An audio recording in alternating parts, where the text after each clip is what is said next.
that you must listen very carefully to your enemies, because sometimes they tell you the truth that you do not want to hear but need to hear. Sometimes you are surrounded by a coterie of people who pretend to be your friends, but they are not. They are friends of the office that you hold and the things and the doors that you can open for them. That requires discernment. That requires detachment. That requires focus. That requires selflessness. That requires intellectual firepower and spiritual contentment. Easier said than done. You know, power, it is said, corrupts, and absolute power corrupts absolutely.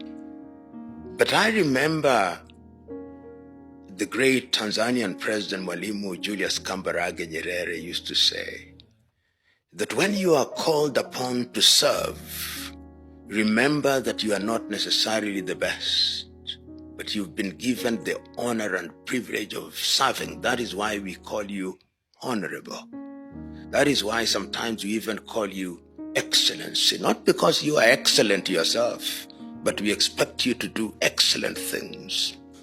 If you surround yourself with the wrong people who will continue to worship you, very soon you get used to being worshipped, then you become a demigod and you become hostile to truth and you become attracted to flattery.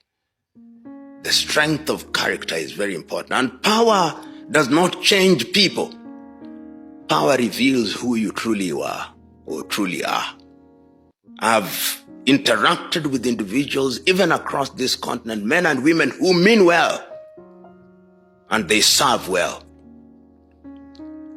I was telling a friend of mine who is a senior politician in Kenya that one of the greatest hallmarks of a servant leader is that when he or she receives a letter from a citizen, he or she acknowledges the letter.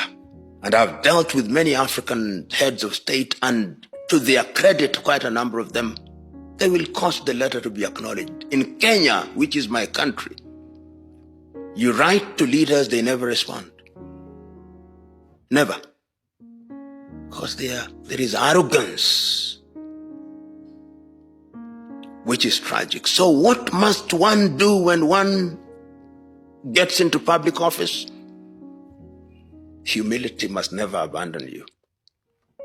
I've had the opportunity myself of serving in public spaces in this country on 3 different occasions, and in my view, have never changed.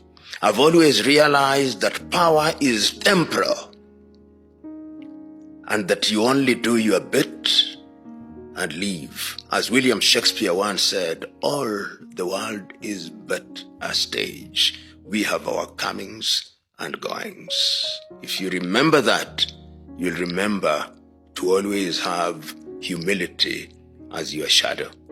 Most African politicians, I'm very reluctant to use the word leaders when I make reference to most African politicians. They occupy positions of leadership, but they are not leaders, most of them. First of all, the intention with which they enter into leadership is the problem. They seek office because they love power and privilege and opportunity that it provides to them. They want to become wealthy. And the easiest and shortest avenue to wealth in Africa today is public office. With the minimum effort, you become a multi-millionaire. They go there in order to be worshipped. And they go there not to do the right thing. And once they have been in office, they do so many wrong things that it becomes dangerous for them to leave office. So their continued occupation of office is also to ensure that they enjoy immunity that comes with office. But when you are a good leader who does the right thing, you do not fear to leave office, because Nothing has changed. And I've seen leaders of that ilk in this part of the continent. And there are quite a number of sprinkling of leaders who have left office and are doing great things. Joaquim Chissano in Mozambique. Ifikepunye Pohamba in Botswana. People like my good friend Jakaya Mrisho Kikwete, Ali Hassan Mwinyi in Tanzania, Benjamin William Mkapa, Joaquim Chissano, as I've said, of Mozambique. These are people who have left office and nothing is happening to them because they are men and women of integrity. John Mahama of Ghana. There are quite a number of them now across the continent who do not fear being out of office, and they are doing great things once they leave office. But there are others who will never leave office, because the day they leave office, holding all factors constant, they ought to be arrested.